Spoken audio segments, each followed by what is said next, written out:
और मेरे सुरवीरों कैसे हो। तो हम पढ़ रहे हैं इस समय एनसीईआरटी क्लास 6 की मैथ और चैप्टर 1 का नोइंग और नंबर्स का हमने फर्स्ट एक्सरसाइज का फर्स्ट क्वेश्चन सॉल्व कर लिया है।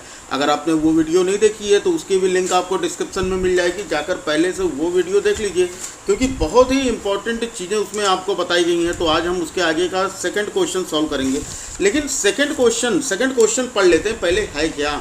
तो सेकंड क्वेश्चन है place commerce correctly and right the numerals, यानी हमें कुछ सेंटेंस दिए गए हैं और इन वर्ड्स हमको नंबर दिए, या तो ये कहें कि इन वर्ड्स हमको नंबर दिए गए हैं, इनको हमें नंबर मतलब सुइटेबल कॉमा का यूज़ करना है कि किस प्लेस पर कहाँ पर कॉमा का यूज़ करेंगे और वो नंबर हमें न्यूमरल में लिखना है।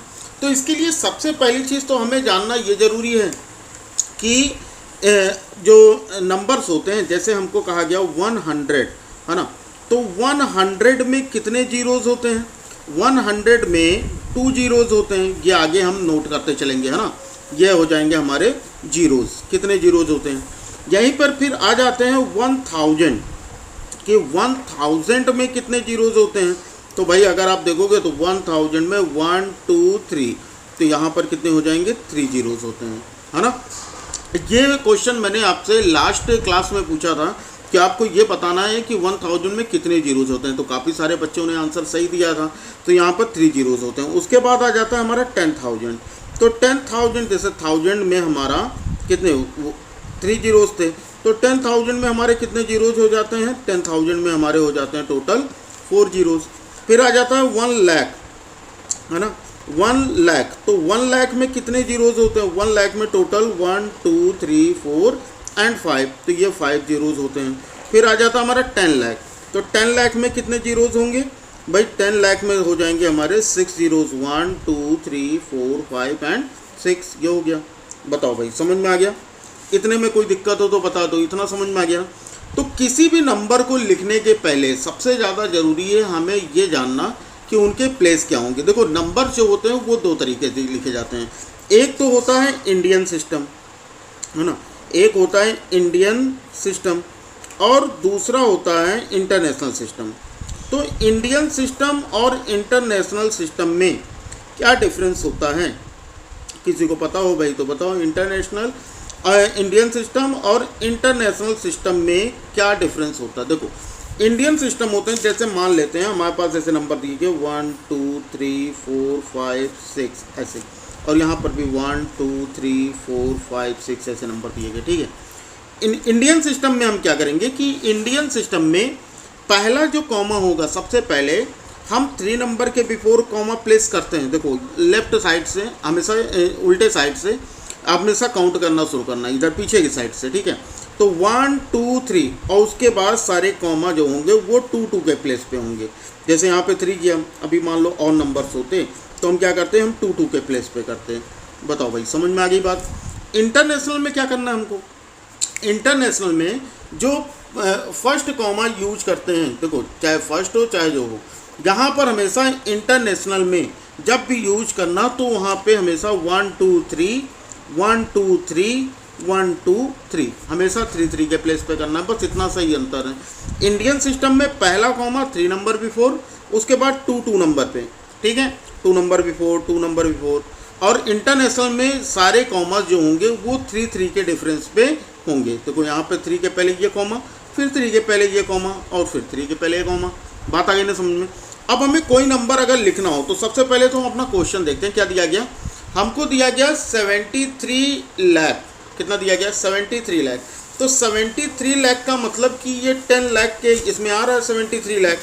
तो इसका मतलब सबसे पहले तो आप यहाँ पर लिख लेना कि 10 लाख में कितने जीरोज़ होते हैं। तो 1 2 3 4 5 एंड 6 ये लिख लेना। अब यहाँ पर कॉमा प्लेस करना, पहला कॉमा 3 पे और बाकी का कॉमा जो होगा वो 2 नंबर पे। ये बात आ गई समझ में? अब जो लिखा है, जैसे लिखा है 73 लाख, तो ये हमारा लाख हो गया, तो यहाँ पर 73 लिख दोगे। बात आ गई समझ में? फिर क्या कह रहा है? फिर कॉमा लगा दो, यहाँ कॉमा है। फिर क्या कर रहा है? 75,000, तो यहाँ पर 75 लिख देना। फिर कॉमा लगा है, फिर कॉमा लगा देना। फिर लिखा है 307, तो यहाँ कितना हो जाएगा हमारा? 307 लो, हो गया। कितना आसान था ना? आसान। तो बिल्कुल इसी तरह से आपको क्वेश्चंस को सॉल्व करने हैं। बताओ भाई, कोई दिक्कत हो तो बता दो। कोई दिक्कत हुई नहीं ना? तो हम ये इसका मतलब इसका आंसर हम क्या लिख सकते हैं? इसका आंसर हम लिख सकते हैं 7 3 फिर कॉमा फिर 7 5 फिर कॉमा फिर 3 0 एंड 7। लो हो गया हमारा आंसर। क्लियर है बात? इतनी समझ में आ गया? नहीं समझ में आया? चलो नहीं समझ में आया तो हम सेकंड क्वेश्चन में समझ लेंगे बाबू, इसमें क्या दिक्कत है। तो सेकंड क्वेश्चन देखना। अब सेकंड क्वेश्चन मैं आपको डायरेक्टली बताता हूँ। 9 करोड़ 5 लाख, ठीक है, 9 करोड़, करोड़ के तो आपने तो आज करोड़ के बारे में बताया ही नहीं। तो देख लो भाई, करोड़ में क्या होता है। जैसे अगर हमें मान लो कि करोड़ लिखना हो, ठीक है, 1 करोड़ में कितने जीरोज़ होंगे, तो 1 करोड़ में टोटल जो जीरोज़ होंगे वो हो जाएंगे हमारे 1 2 3 4 5 6 7, ठीक है। कितने हो जाएंगे? 1 2 3 4 5 6 एंड 7। तो ये हमारे 7 जीरोज़ होंगे। कॉमा कहाँ लगेगा? इंडियन सिस्टम में पहले तो 3 के पहले, उसके बाद फिर 2 2 के पहले, ऐसे ऐसे। बात आ गई समझ में? तो अगर आपको ये नंबर लिखना हो तो हमको पता लग गया कि करोड़ में कुल कितने जीरोज़ होते हैं? 7 जीरोज़ होते हैं। करोड़ में कितने जीरोज़ होते हैं? 7 जीरोज़ होते हैं। तो हम क्या करेंगे? सबसे पहले तो हम करोड़ लिख लेते हैं। देखो 1, उसके बाद 7 जीरोज़, 1 2 3 4 5 6 एंड 7, है ना। अब करोड़ में दिया तो हम यहाँ पर 3 नंबर बिफोर यहाँ कॉमा लगेगा, फिर 2 नंबर बिफोर लगेगा, फिर 2 नंबर बिफोर लगेगा। ये हो गया। अब हमको लिखना क्या है? 9 करोड़, सॉरी 9 करोड़, तो यहाँ पर हम 9 लिख लेंगे, ठीक है, फिर कॉमा लगा लेंगे। 5 लाख, अब यहाँ पर देखना 5 लाख, तो ये तो हमारा टेंस का नंबर है। 0 0 कितने होते हैं भाई? 0 और 0 अगर 2 नंबर हैं तो इसका मतलब ये वंस का नंबर है, ये टेंस का। लेकिन यहाँ पर केवल 5 कह रहा है और वो भी लाख है। 50 होता तो हम 5 यहाँ लिखते, लेकिन ये केवल 5 लाख है तो इसलिए हम यहाँ पर 5 लिखेंगे। ये 0 हमारा खाली रहेगा। अब 41, तो 41 तो हमारा लास्ट का नंबर है, तो यहाँ पर हमने 41 लिख दिया। बाकी जो जीरोज़ बचे हैं उनको ऐसे ही लिख दो, और कॉमा 3 नंबर के 4 था तो यहाँ पर हमने कॉमा लगा लिया। लो आ गया हमारा 9 करोड़ 5 लाख एंड 41 हो गया हमारा आंसर। बताओ भाई, समझ में आया? इतने में अगर कोई दिक्कत हो तो बता दो। कोई दिक्कत नहीं ना? चलो अगला क्वेश्चन देख लेते हैं हम। अगला क्वेश्चन हमको क्या दिया? अगला क्वेश्चन दिया गया है 7 करोड़ 52 लाख। देखो सेम वैसा ही क्वेश्चन, 7 करोड़ 52 लाख। तो सबसे पहले तो करोड़ लिखा, तो करोड़ ये लिख लो, है ना। कितने जीरोज़ थे करोड़ में? 7 जीरोज़। तो यहाँ याद रखिएगा ना, तो 1 2 3 4 5 6 7, फिर हमें कॉमा प्लेस करना है। तो पहला तो 3 नंबर बिफोर, बाकी सब 2 2 नंबर के बिफोर। अब हमसे देखो क्या पूछ रहा है, 7 करोड़ 52 लाख 21,302। तो सबसे पहले 7 करोड़, तो करोड़ तो ये हमारा, तो ये 7 हो गया, फिर कॉमा 52 लाख, तो यहाँ पर ये 5 और ये 2, तो ये हमारा 52 हो गया। फिर 21,000, तो ये 21,000 हो गया। फिर 300 से 2, तो 302। लो हो गया हमारा नंबर, ठीक है। 7 करोड़ 52 लाख 21,000, सही है, एंड 302, ये हो गया हमारा आंसर।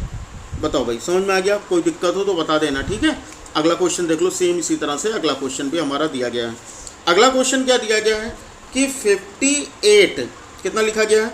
58,423,202।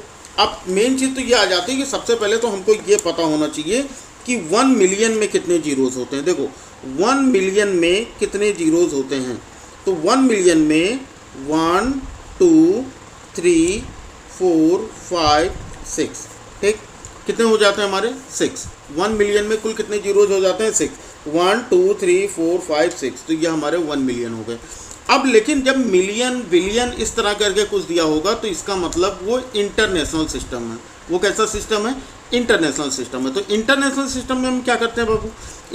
इंडियन में पहला कॉमा तो 3 नंबर पे और बाकी सब 2 2 पे लगते हैं, लेकिन इंटरनेशनल में सारा कॉमा जो होता है वो 3 नंबर पे ही प्लेस होता है। जैसे यहाँ पे 3 नंबर के 4, फिर 3 नंबर के 4, बस हो गया हमारा, ठीक है। अब इसमें हम क्वेश्चन लगा लेते हैं, ठीक है। देखो कितना दिया गया हमको लिखा गया है कितना? 58 मिलियन। कितना लिखा गया है 58 मिलियन। बताओ भाई, ये समझ में आ गया। तो 58 मिलियन के बारे में हमें बात की गई, तो हम कितना लिखेंगे? सबसे पहले तो हम 1 मिलियन देख लेते हैं कि 1 मिलियन में हमारे कितने जीरोज होते हैं। तो यहाँ से लिख लो 1 2 3 4 5 एंड 6, ठीक है, ये हमारा हो गया 1 मिलियन। अब 3 नंबर 4 पे कॉमा कर लो, बस अब काम आसान हो जाएगा। 58 मिलियन, तो ये हमारा कितना हो गया 58, फिर कॉमा लगा लो। 423,000, तो यहाँ पर 423,000 हो गया, ठीक है। फिर कितना कह रहा है 202, तो यहाँ पर हम क्या लिख लेंगे 202, लो हो गया, ये हमारा आंसर हो गया। बताओ भाई, समझ में आ गया ना? बहुत ही आसान सा काम था, बिल्कुल भी इसमें परेशान होने की तो ज़रूरत है ही नहीं, है ना। केवल आपको इतने याद रखने हैं कि किस में कितने जीरोज होते हैं। याद हो गया? चलो अगला क्वेश्चन देखते हैं ई। तो अगला क्वेश्चन दिया गया 23 लाख और 30,010। अब ये तो भैया लाख में दिया गया, 1000 में दिया गया, तो इसका मतलब ये क्या हमारा नेशनल इंडियन सिस्टम है। अब इंडियन सिस्टम में हमको पता है कि 1 लाख में कितने जीरोज होते हैं। भाई याद हो गया ना? सभी लोग बताओ 1 लाख में कितने जीरोज होते हैं? 5 जीरोज होते हैं। तो 23 है तो मतलब टेंस है, 23 क्या है? टेंस है। तो इसमें कितने जीरोज हो जाएंगे? 6 हो जाएंगे। बताओ, समझ में आ गया? 23 कितने हो जाएंगे? 6। 1 लाख में 5 जीरोज, 1 2 3 4 5, और यहाँ पर 23 है मतलब टेंस है, तो 1 जीरो और बढ़ा लो, हो गया, है ना। कॉमा कैसे प्लेस करना है? इंडियन सिस्टम में पहला कॉमा 3 पे, बाकी जो कॉमा है वो 2 नंबर पे 4 पे, बस यही हमको करना था। अब यहाँ पर हमको लिखना क्या है 23 लाख, तो ये हमारा लाख हो गया, तो यहाँ पर हमने क्या लिख लिया 23 लिख लिया, ठीक। 30,000, तो यहाँ पर ये 1000 का नंबर है, तो यहाँ पर हमने 30 लिख लिया। उसके बाद बोला 10, तो 10 में 10 कहाँ आएगा? यहाँ आएगा। क्यों? क्योंकि लास्ट में लिखा ना 10। यहाँ पर हमको 100 वाला प्लेस खाली, क्योंकि यहाँ पर कहीं 100 नहीं लिखा गया है, तो ये प्लेस खाली है, तो इसलिए यहाँ पर हम क्या लिखेंगे 0। तो इसका आंसर कितना हो जाएगा हमारा 23,30,010, ये हो जाएगा इसका करेक्ट आंसर। बताओ भाई, समझ में आ गया? चलो अब सभी लोगों से एक क्वेश्चन है कि होमवर्क का क्वेश्चन रहेगा और सभी लोग इसका आंसर कमेंट बॉक्स में दीजिएगा। क्वेश्चन ये है कि 1 मिलियन में, क्वेश्चन ये है कि 1 मिलियन में कितने लैक्स होते हैं, ठीक है। 1 मिलियन में कितने लाख होते हैं, ये आपका क्वेश्चन है, होमवर्क, ठीक है। ये आपका होमवर्क है और इसका आंसर आपको कमेंट बॉक्स में देना है, ठीक है। तो उम्मीद करता हूँ कि आपको सेकंड क्वेश्चन भी बहुत अच्छे से समझ में आया होगा। अगर वीडियो अच्छी लगी हो बच्चा तो वीडियो को लाइक कर दो, और अगर चैनल पे नए हो तो चैनल को सब्सक्राइब कर बेल आइकन को प्रेस कर लेना, ताकि हमारे हर क्लास की नोटिफिकेशन आपको मिलती रहे। जो भी सही आंसर देगा इसका, उसको मिलेगा एक रेड हार्ट, जो कि मिलता है बहुत ही कम लोगों को। तो कमेंट बॉक्स में अपना आंसर जरूर दीजिएगा। इसका जो पहले का क्वेश्चन था, क्वेश्चन नंबर 1 और क्वेश्चन नंबर 3, दोनों के लिंक आपको डिस्क्रिप्शन में मिल जाएंगे। अगर आप पहले के क्वेश्चन देखना चाहते हो तो पार्ट 1 देख लेना, अगर इसके आगे का क्वेश्चन देखना चाहते हो तो पार्ट 2 भी आपको, इसका पार्ट 3 भी आपको डिस्क्रिप्शन में मिल जाएगा। तो चलो फिर बच्चा लोग पढ़ते रहो, मिलते हैं अगली क्लास में। तब तक के लिए जय हिंद, वंदे मातरम।